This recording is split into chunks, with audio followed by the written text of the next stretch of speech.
Are you content with your content?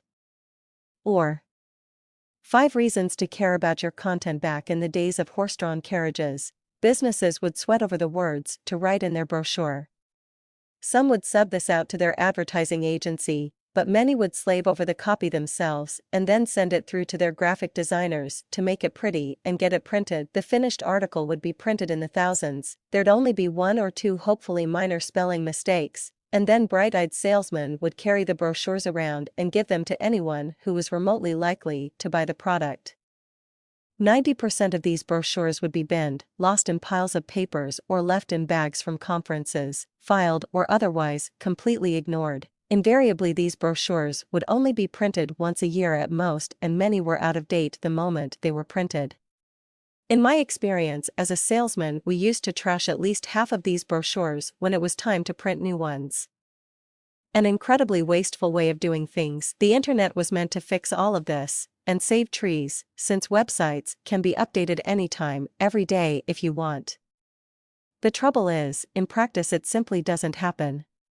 And for some reason, very few people really sweat over getting the content right on websites. It often seems to be just thrown together. Content on many business websites sits there stagnating, not keeping pace with what the company is doing, even though it costs nothing to update, unlike the old printed brochure.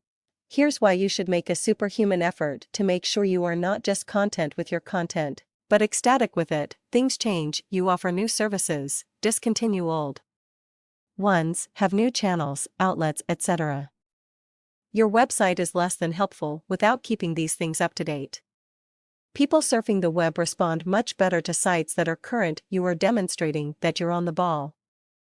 Google likes sites that are updated more frequently than ones that aren't. Their bots visit your site more often when they notice it's getting regularly updated, and if you're adding ever more content as well, you're even more popular with Google, since in their eyes you are becoming a resource in your field, so you rise up the rankings.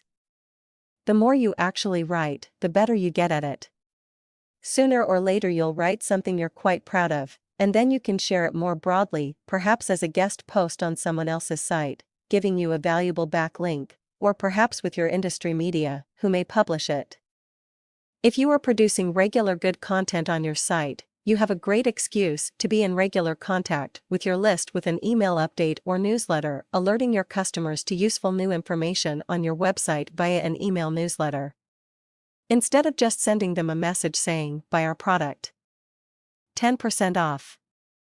The other great thing about producing good content is that you can almost endlessly repackage it, first a blog post or item on your site, next a newsletter piece, then a video and/or podcast, and finally a post on Facebook or a tweet. Eventually, you can combine a series of articles into an ebook or a guide and offer it as a free download off your site. You come full circle when you print it out as a guidebook or pamphlet, and the final advantage, once you are doing this, you begin to stand out from your competitors. You become the 1% of original content producers, commented on by another 9% and consumed by lurkers, the remaining 90% of people who never create content, but who simply read it.